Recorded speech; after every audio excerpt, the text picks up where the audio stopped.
This is AM 950 KTNF, the progressive voice of Minnesota.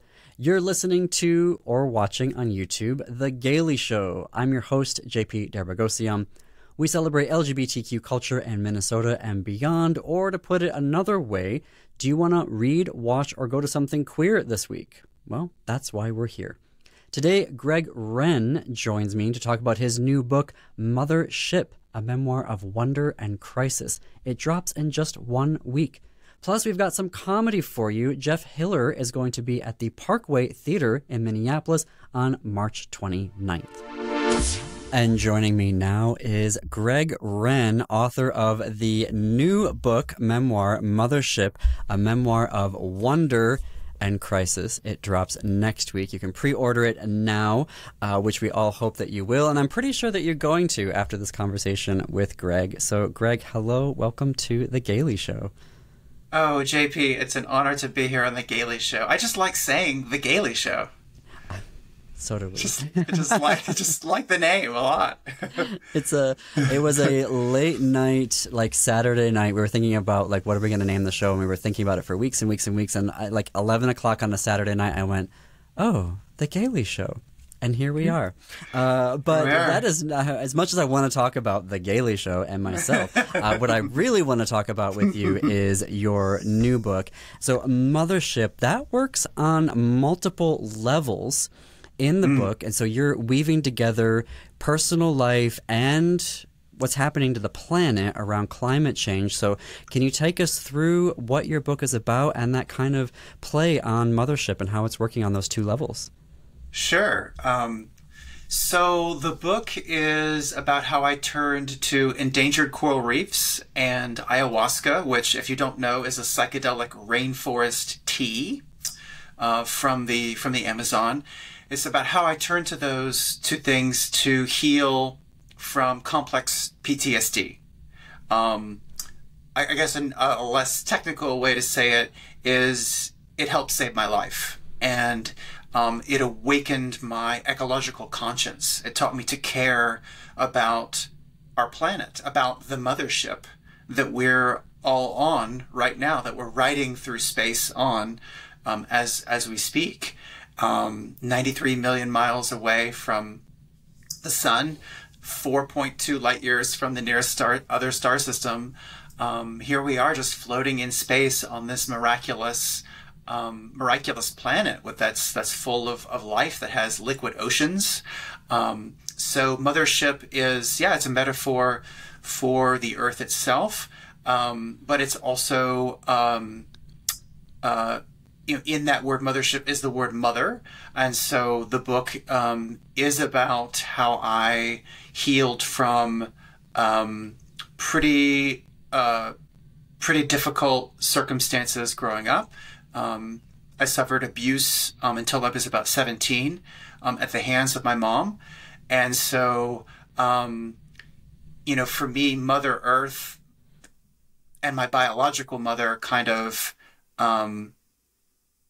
they play off each other in the book, and they intertwine, and they're also contrasted with one another. So there's a lot of there's a lot of I guess wordplay in that in that title.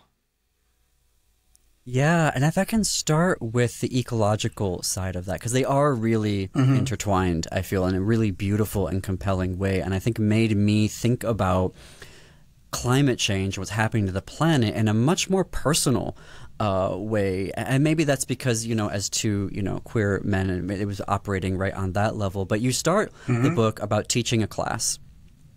And you're also talking about, and there's all these beautiful, I was literally stopping every page, every other paragraph, looking up, what's this bird, this bird? What does this fish look like? What does this coral look like?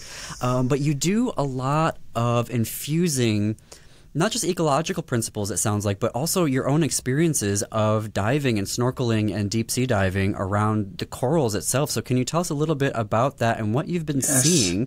Because we need to be talking about what you have been seeing in the corals, because I did not realize the depth of that, particularly being able to talk to somebody who is seen it firsthand, and this isn't a CNN headline. So tell us more about that.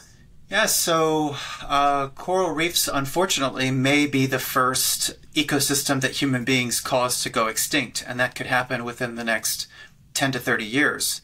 Um, and so I grew up in Florida, and by the time I started snorkeling the reefs of Florida with my mother, they were already in a lot of trouble. And today, coral coverage in the state of Florida is down to about 1%. And so it's astonishing how this ecosystem, at least in the state of Florida, really in the whole Western Hemisphere, has disappeared. It's sort of going extinct. And so I think that I grew up loving I grew up loving the ocean because of coral, but I also grew up being concerned about the environment because of coral. Because when I got to it, I knew it was diseased. I knew it had problems, and so conveniently, I ended up going to a place in Indonesia where some of the last intact coral reefs on Earth still exist. It's a place called Raja Ampat. Conveniently, it is 10,000 miles from my hometown in the Deep South, where I grew up. And if you are a trauma survivor, you may, you may take some comfort in having that many miles between you and your family of origin. And so I went there many times to just be silent, to get away from Grindr, to get away from Wi-Fi, to get away from all my triggers. And there I learned to really care. I learned to care about creatures other than myself. I learned to take in beauty, right? To focus on beauty and to take in beauty. But it's also beauty that's so fragile, right? And even the coral in Raja Ampat is under grave threat from a variety of factors. So it's like it taught me that ache in our bodies, that ache of compassion, that ache of the world's pain, I guess you could say, that's not pathological. That's not complex PTSD. That's being human. That's being human living in a body with other humans and other creatures that have bodies. So this place in Indonesia, Raja Ampat, was extremely important to me, and I talk about it in the book. And it was my ecological teacher, you could say, and helped me, I guess, to reestablish a sense of safety in my body. And LGBTQ people, many of us struggle with that sense of safety in our very bodies. And nature can do that. You don't have to travel 10,000 miles from your house to do that. You can do that lots of places. And so nature was that mental health resource for me. Can I ask about that? Because I love the idea of like diving. But then when I learn about what it takes, it feels like there's a lot of pressure.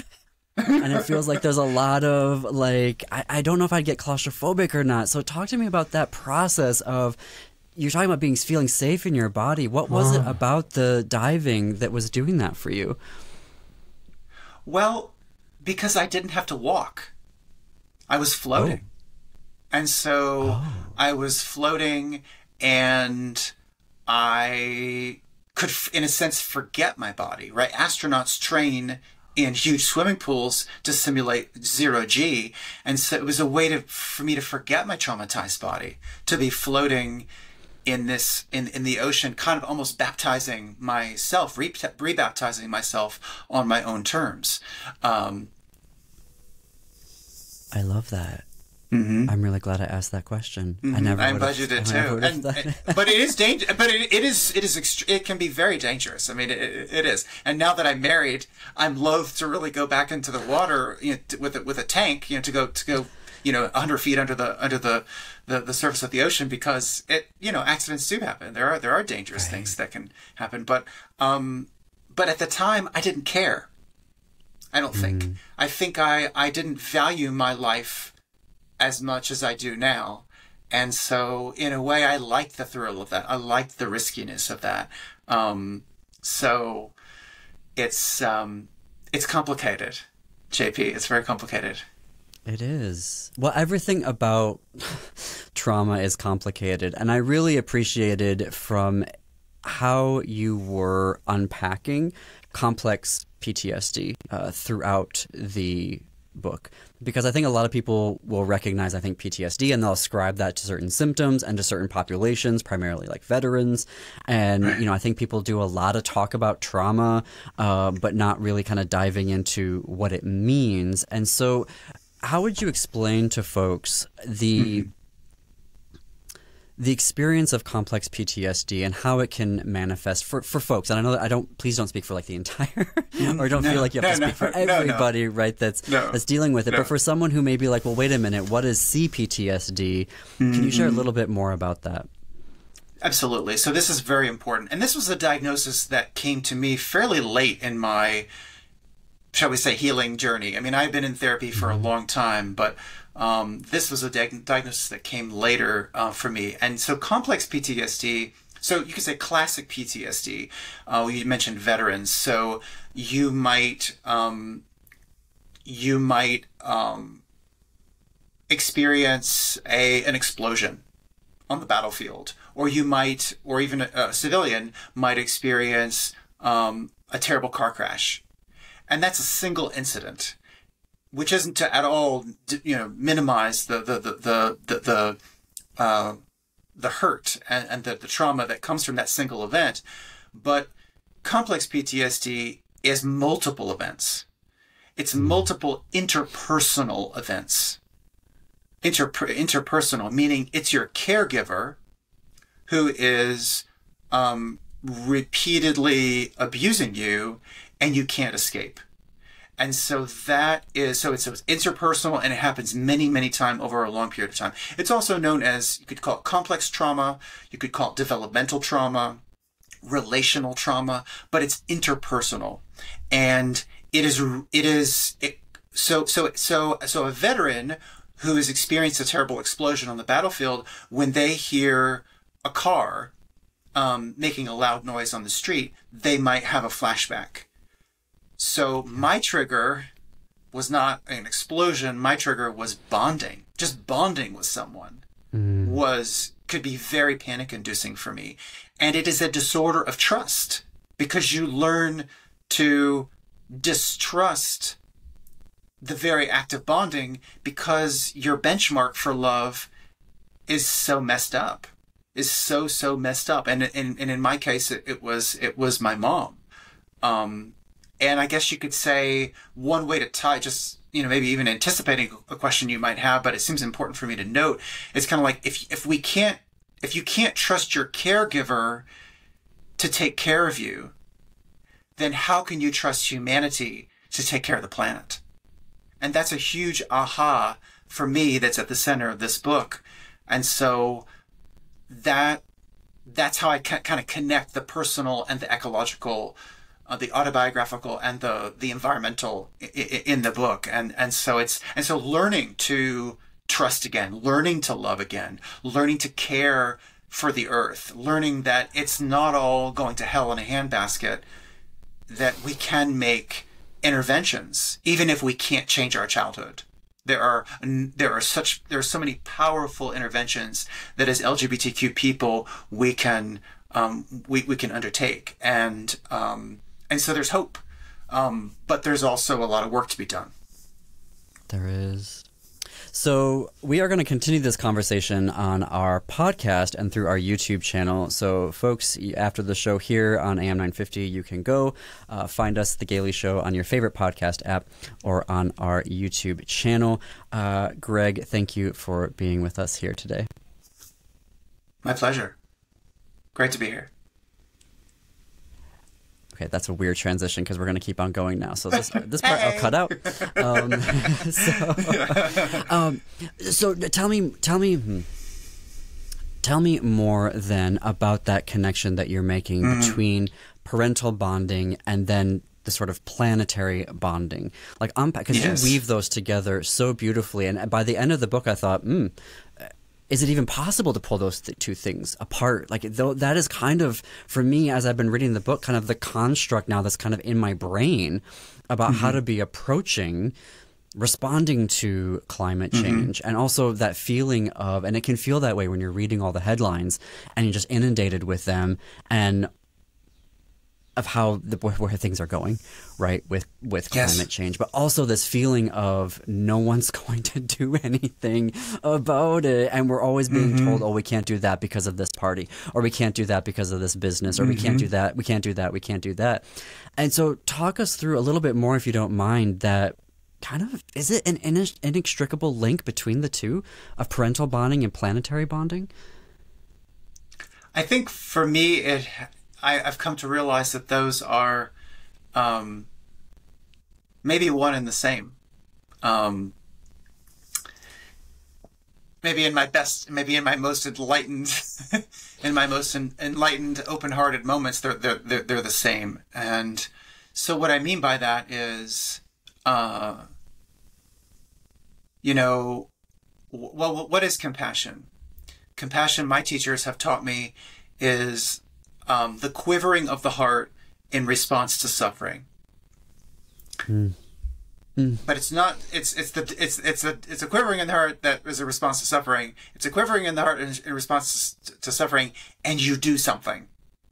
That's really important. That last part, and you do something. Compassion, it's been said, is a verb. It requires direct action. It's not just I'm in your shoes and I'm feeling what you feel. It's seeing someone in distress in the distance, and you run to them to help them. And so the question is, what is a someone? A someone is JP. A someone is me. A someone is one of my students or one of my relatives or whatever, a friend. But what about a river? What about a tree? What about the oceans? What about a shark? What if we extended the same care and compassion that we do to human beings in our best moments? What if we extended that also to lobsters and everything else in the world, kangaroos, deer, all of that, trees, and so we know that. Yeah, we know that the planet is in distress, but do we see do we understand the Earth as a living entity? Do we have we really bonded? I guess the question is, have we really bonded with Mother Earth? Do we feel like we are children, of Mother Earth? And I think that that's what these, the book is also partially about my journey to ayahuasca.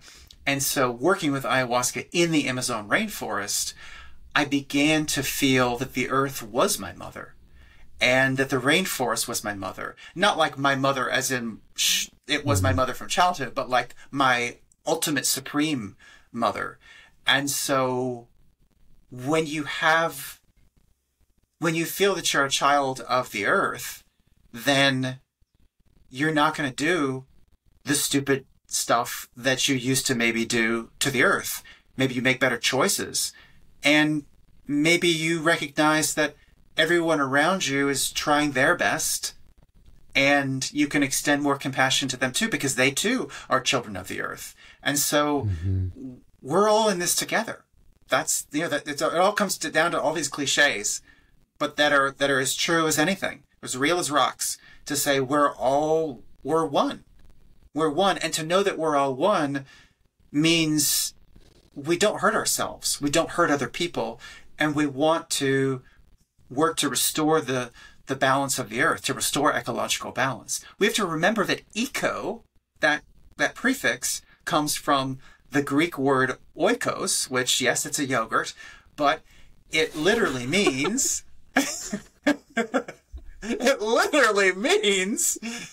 home. Home, house, oikos, home, house.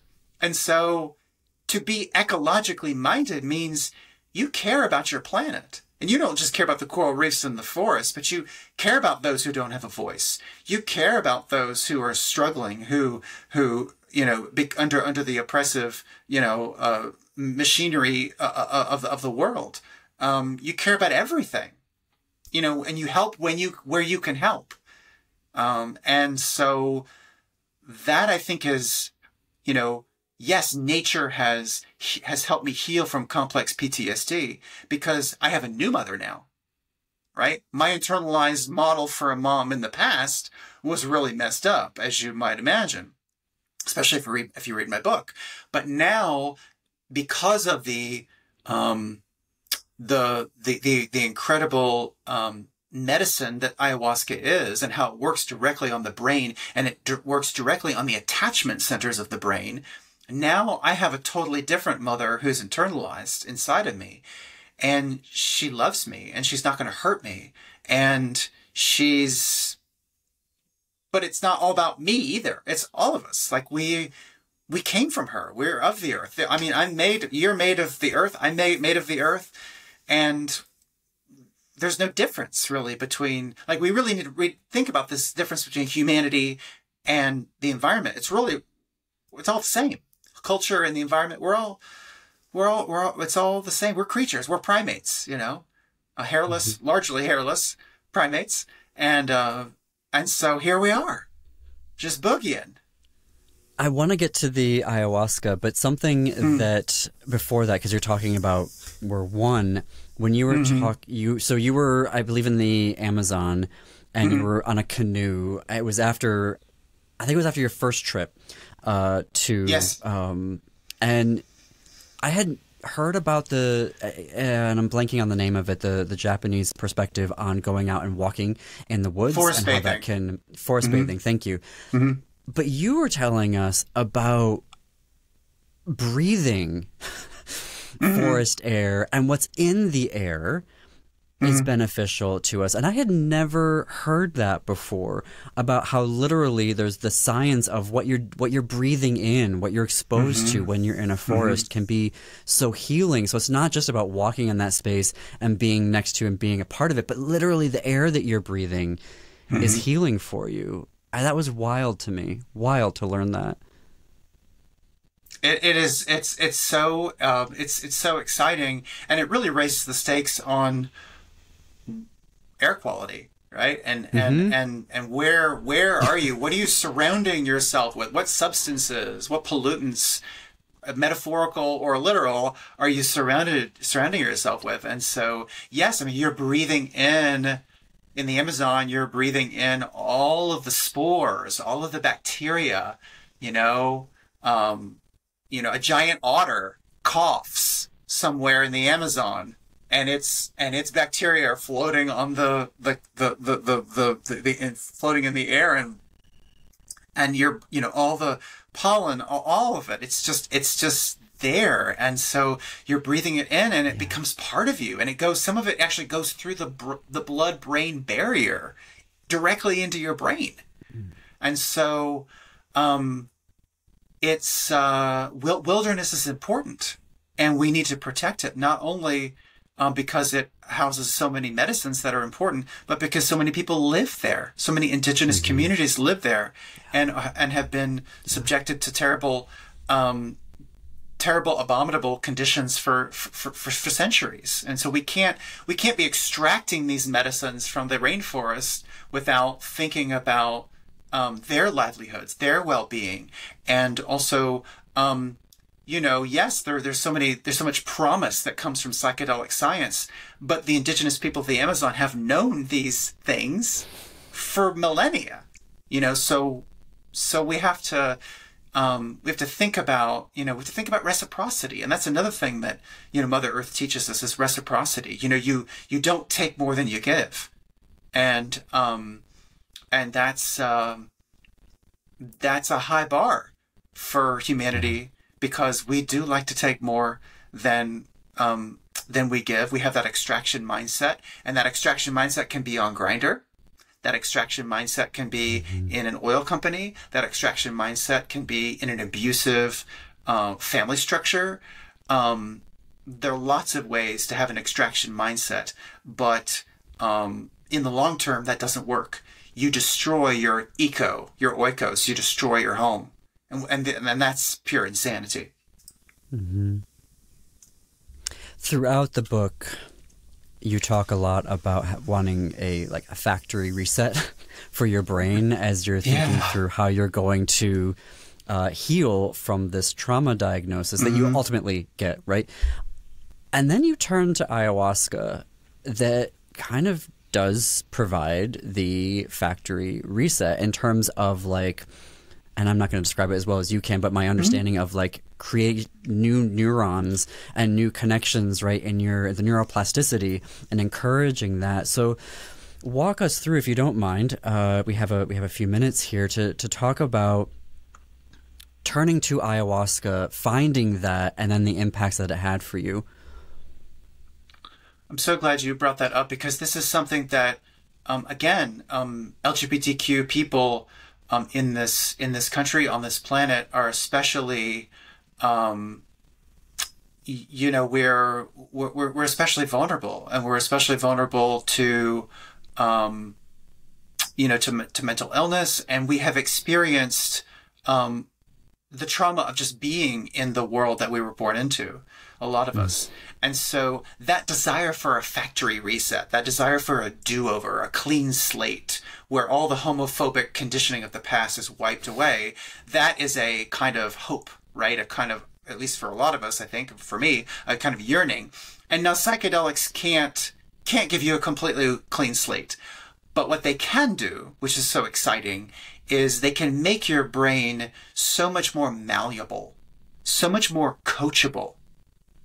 The attachment style that you grew up with, or the attachment style that you acquired by spending maybe a lot of your living, waking hours online, on certain apps, you can, psychedelics allow you to, if you have the right inputs, if you're surrounded by supportive, loving people, you can begin to find new ways to relate to people.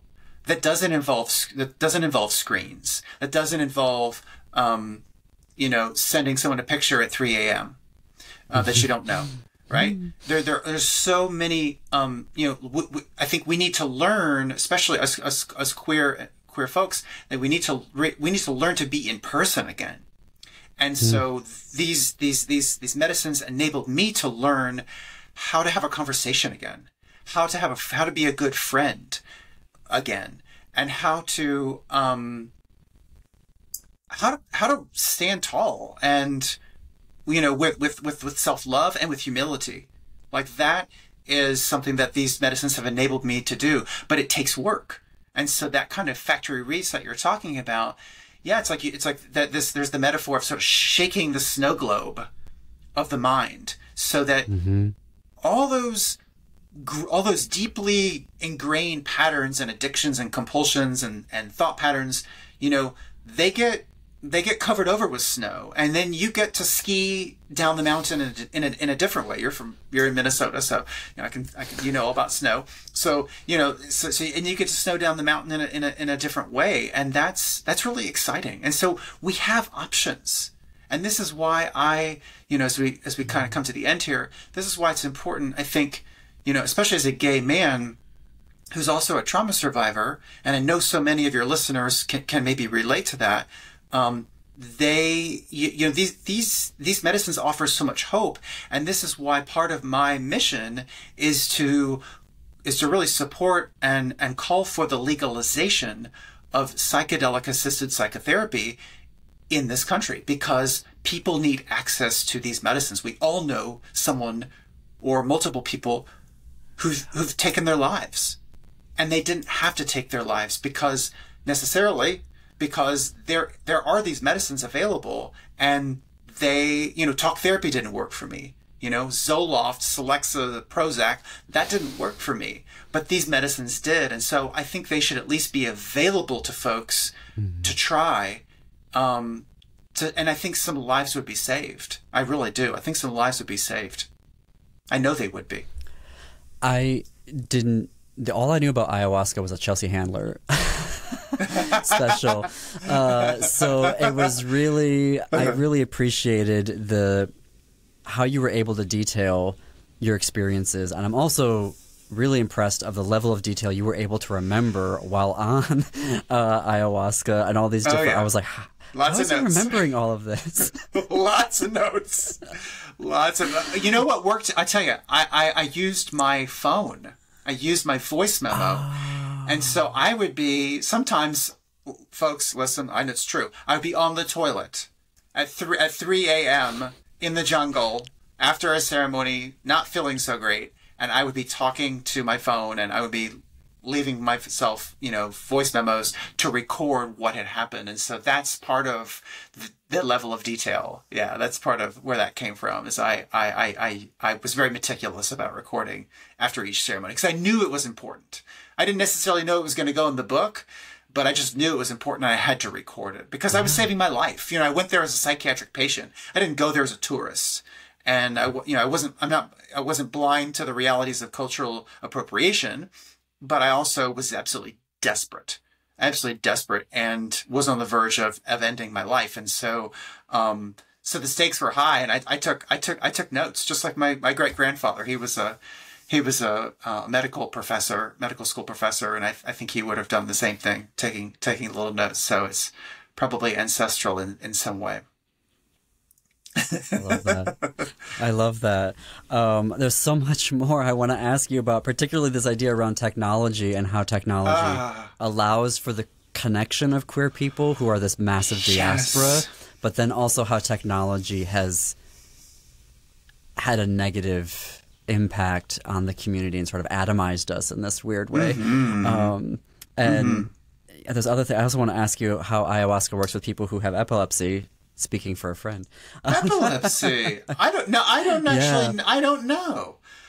That's a really good question. I think you could. As I was reading it, I was like, how would I respond to this?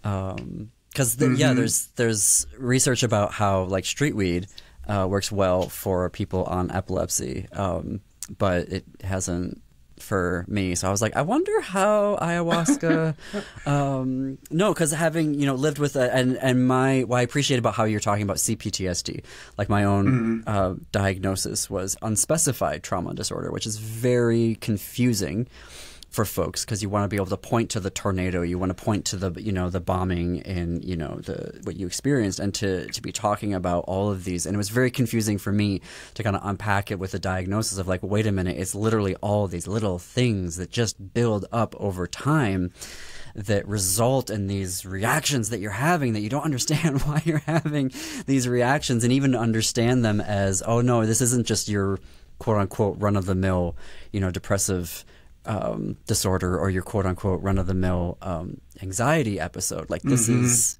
deeper than that. And so I really appreciate the vulnerability, just as a person living through that myself, and I know the diagnoses and the situations are not the same, but the vulnerability that you give us in the book, the intertwining in a way of queerness and parental bonding and climate change and how we're responding to that, the way that you intertwine that is just so it's like a symphony. And now that you've seen it, now that you've heard it, now that you read it, for those who are listening right now, it's kind of hard to not think of it that way. And so I think that you've done something really important here, not just for the queer community and for survivors, but also for folks who are wanting to respond in a more meaningful way to climate change. I just think you've done such a service here. So thank you, because it's also a very personal book. And I imagine that you could have gotten into it and said, nah, I'm good, and like walked away from it. So thank you for completing that journey and giving it to us, because it's really important. Thank you so much. Yeah, I await the email that said your book inspired my own healing journey, my own roadmap for healing, and your book saved my life. Like that would be the absolute highest compliment, because I wished I'd had this book in 5 years ago. I wish I'd had this book. And Toni Morrison, to paraphrase Toni Morrison, she tells us, write the book that you want to read, write the book that you need to read. And I think that is what I did. And so I'm just very grateful for your enthusiasm and your support, and I'm feeling the comradeship here. So thank you. It's talking about audience. So I'm not going to call myself a writer. I'll say I'm an essayist right at this point. But when I've been in classes and people, instructors have been like, well, who's your audience? Or other, you're in the peer group, and they're like, who's your audience? And for a while I didn't actually share it, but after a while I'm just like, I'm blunt. I'm like, it's me. I don't care about the rest of you. I'm writing for myself. I'm writing for my 12-year-old self. I'm writing for my 23-year-old self. Like, I don't mean to be dismissive and be like, I don't care what you all, like, I want to hear what you think about the piece. But my audience is me. And I know that sounds weird to say, but the more and more I talk to queer writers and how they're talking about, I wish I would have had this book. I'm like, that's a lot of the audiences that we're talking to, because we're also saying we're sharing a lot of these experiences, right, as well. And so it's when you say that you wish you had that book and you were writing it, I think it's something I'm seeing more and more with queer writers who come on the show and who I talk to in other venues. And I think it's just really important to own that, and also that there's now maybe a market where we can actually get stuff published on a more systemic level. I think so. 20, 25, 40 years ago, where it was like 3 books a year that we were allowed to have, and then, that was it. So, but yes, I'm going to keep gushing, and we're doing kind of an Armenian goodbye right now, which is, it's going to take hours. Oh, are you from Armenia? So I'm Armenian American. So yeah, my family is, that's talk about intergenerational trauma. I mean, because of a genocide, we're not, there, and I didn't grow up there. But yes, and this is exactly, oh my gosh, Greg, this is exactly what an Armenian goodbye is. It takes forever. So thank you for... Well, I do the same thing. This is the Jacksonville, Florida, capital of South Georgia goodbye too. So it's hard for me to be like bye. It's hard. It's difficult. But no, you're so you're just sparkly. You're just absolutely lovely, and I'm so glad to have met you. And I hope that the book can reach people. And are we sort of done with the? Are we talking? Well, in terms of my last question, actually, for you, if you don't mind, is how do folks connect with you? How do folks connect with you if they want to? Sure. There's your website. Is there social media? If someone wants to take a class with you, because you are a professor. Oh my gosh. Oh my goodness. Well, you can find me on gregwrenn.com, GregWrenn.com. And on that website, you'll find resources for people who are struggling with mental health, who think they might have CPTSD. If you've had a difficult psychedelic experience somewhere, there are resources on there to connect you with folks you could talk to help integrate your experience. There are resources to help the folks of the Amazon, the indigenous people of the Amazon, and to help the rainforest itself. So there's a lot on my website you can check out. Find me on Instagram. You could find me on Twitter, although I'm not really on there too much. But that's just Greg Wrenn. And in terms of a class, I don't. I teach at James Madison University in Virginia, but I recently joined the faculty of the Stanford Continuing Studies Memoir Certificate Program. So if you're interested in working with me on your memoir, then you could, of course, reach out to that program and look for a class that I'm teaching. And then my book tour is happening, and so check my website. I may be coming to a city near you. I'll be in West Hollywood, which I'm very excited about, and Palm Springs in the end of April, but many other places across the country. So I look forward to continuing this conversation. This conversation about this ongoing conversation about human destiny and healing.